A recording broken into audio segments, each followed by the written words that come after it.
Before diving into this incredible story, consider subscribing to the channel and hitting the bell.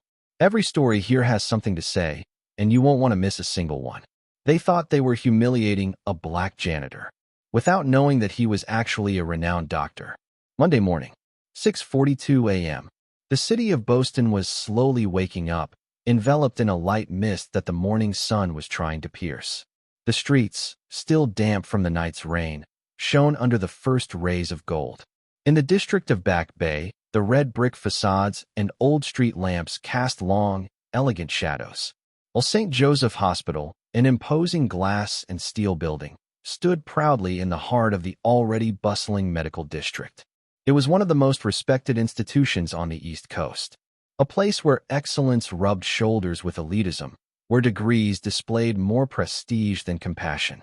In the main hall, bathed in a pale, artificial light, staff began to stream in. White coats whizzed by, interns with still blurred eyes flicked through their notes as they walked, while the more senior staff exchanged ritual pleasantries to break the monotony of the early hours of the week. Sitting at a table near the large bay windows, two nurses, Samantha Green and Kelsey Bryant, sipped hot coffee, their badges clearly visible on their chests, their attitude already defensive. Samantha, a nervous, blonde woman in her 40s with a dry, hard face, was glancing around quickly. Kelsey, younger, with her hair pulled back in a ponytail, was slowly chewing gum, her eyes fixed on the entrance. Another Monday, Samantha sighed, absent-mindedly checking her Apple Watch. And always the same janitor who hangs around instead of working. She nodded to a black man who had just entered, walking calmly. He wore simple khaki pants, a gray t-shirt, and a slightly wrinkled work jacket. No lab coat, no stethoscope, just a discreet and solid presence, his gaze focused, as if he knew exactly where he was going. They're always there hanging around the operating rooms as if they were part of the medical team. Kelsey snickered, crossing her arms. We're going to have to remind some people where they belong. Samantha smirked, but her eyes remained fixed on the man. You know what I don't like?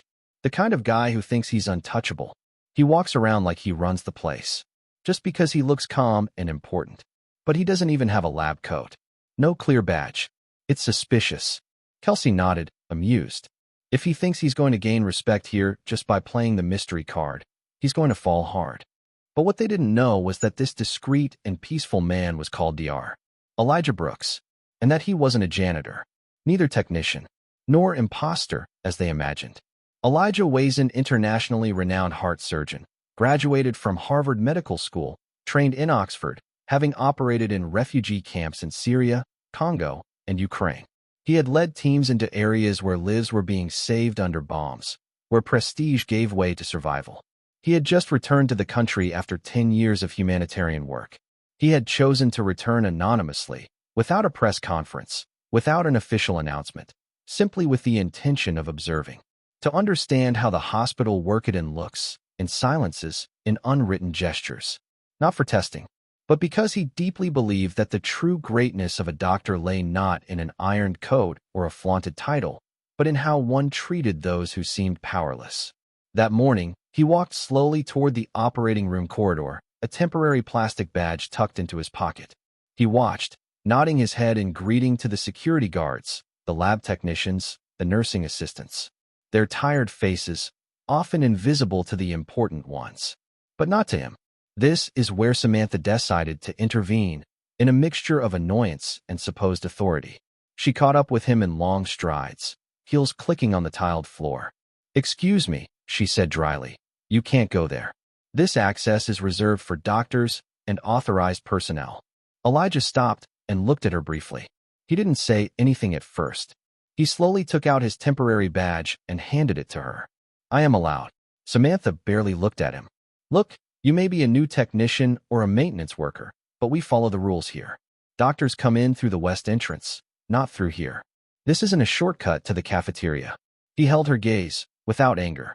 He had heard that voice in too many hospitals, in too many countries. The voice of arrogance disguised as protocol. Ordinary contempt disguised as professionalism. He simply smiled and replied calmly, "You're right. We should all follow the rules. It's important in a hospital." He left her there, speechless, and left without another word. But this scene did not remain unwitnessed. In the adjacent corridor, an elegant figure had stopped Dr. Rachel Morgan, head of the surgery department, a black woman in her 50s, known for her rigor, had just observed the exchange. She approached, arms crossed. "Samantha, do you know who you just talked to?" "A new janitor, I guess.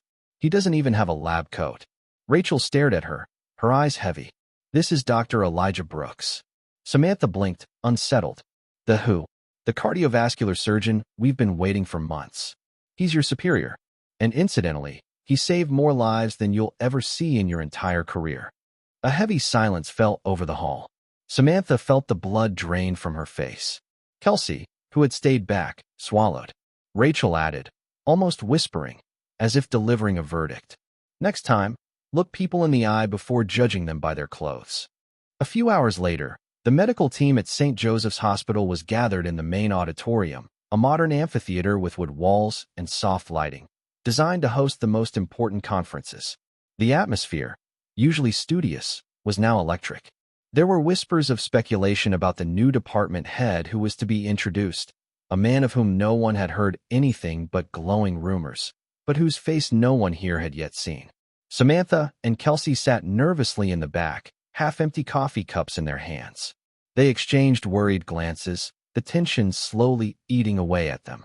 Kelsey scribbled absently in her notebook, unable to focus. Then the door opened. A tall, straight black man, wearing a perfectly buttoned white coat, entered calmly. He moved with a sure step, without arrogance. His gaze swept the room not to impose his presence, but to understand it. As soon as he crossed the threshold, a murmur ran through the rows like a silent wave. Some straightened in their seats. Others exchanged surprised, almost embarrassed glances. Samantha turned pale. Kelsey felt her heart sink. Rachel Morgan, head of the Department of General Surgery, stood up and stepped onto the podium. With a solemn gesture, she invited the newcomer to join her. "Ladies and gentlemen," she said, her voice clear but filled with palpable emotion, "I have the great honor of presenting to you Dr. Elijah Brooks." She paused, letting her gaze fall briefly on Samantha, then on Kelsey, as if to emphasize that appearances can be deceiving. A summa cum laude Harvard graduate, former director of the cardiovascular surgery unit for Doctors Without Borders. He has operated in the world's most volatile war zones: Aleppo, Mogadishu, Gaza, Kabul. He has trained entire teams at leading European universities, including Oxford and Geneva. He is the author of several leading publications in our field.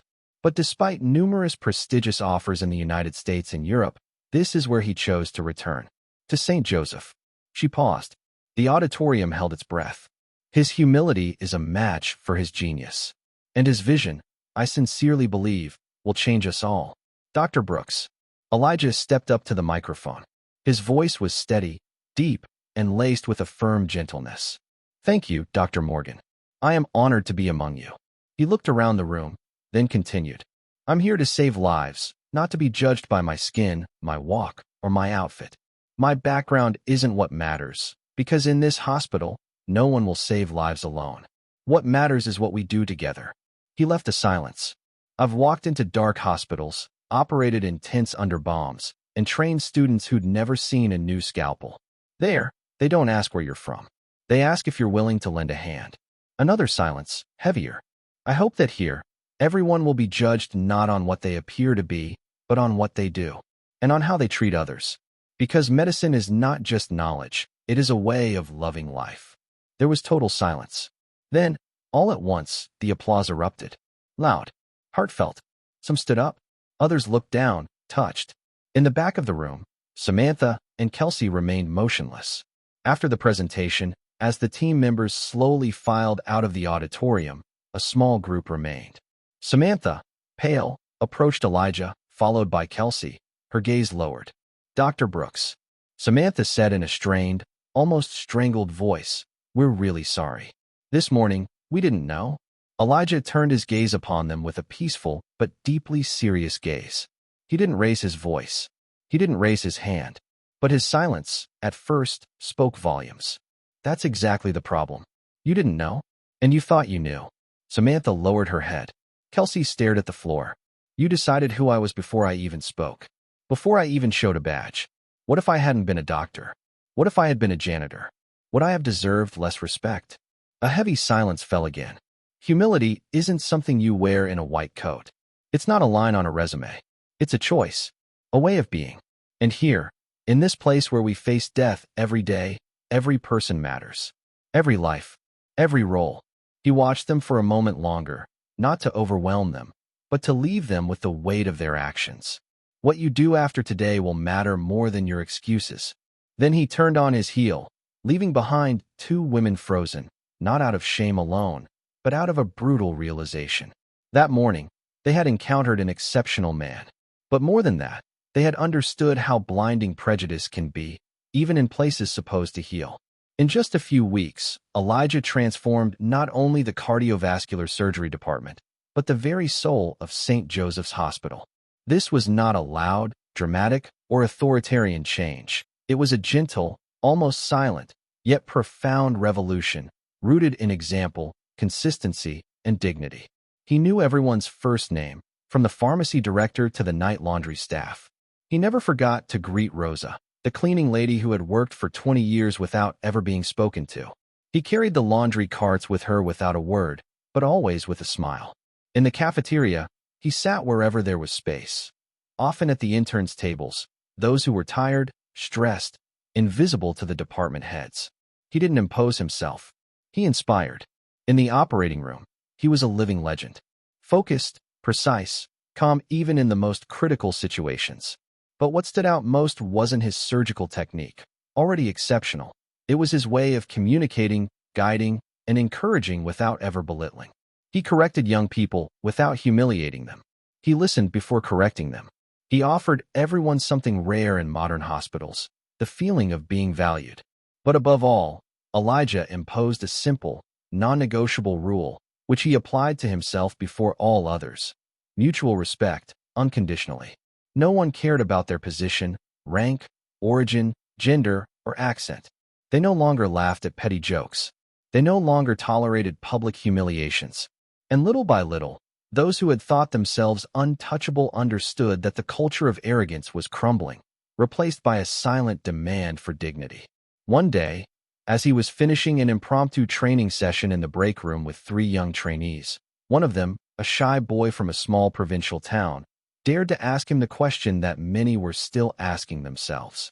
"Dr. Brooks, why did you start here without saying who you were? Without ever mentioning your titles, your travels, your publications?" Elijah smiled softly, his gaze a little distant. Because true respect isn't demanded. It's revealed. In gestures, not in titles. He paused. The young man waited, intrigued. And also, because there are still too many places, even here, where a black man must first prove that he is worthy of being seen as a man, even before being recognized as a doctor.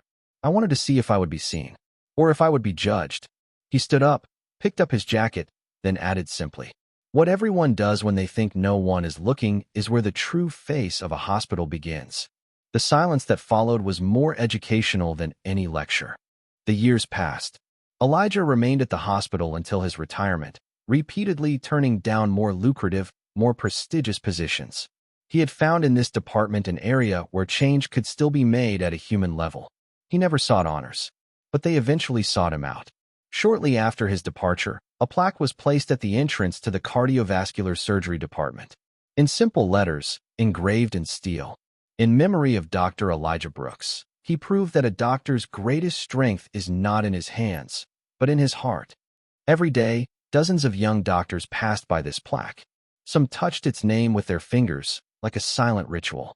Others told their new colleagues stories that had become legends. The 3 a.m. emergency surgery where Elijah saved a patient with a simple wire and a flashlight, or the one where he made a senior surgeon cry, not out of anger, but by speaking to him about compassion. And those, there were a few of them, who had tried to humiliate him in his early days never forgot him. Not because he had punished them. He had never raised his voice against them. He had not pushed them aside or sought to belittle them. He had done much worse. He held up a mirror to them, and in that mirror, they had seen their prejudices, their arrogance, their fear. But Elijah had never closed the door on them. He had given them the freedom to change, to become better if they wanted to. Some had, others not. but none had been able to say they hadn't had a choice. Because that, ultimately, was the legacy of Dr. Elijah Brooks, a quiet revolution, driven by the certainty that respect, kindness, and high standards are not incompatible. They are the very heart of medicine.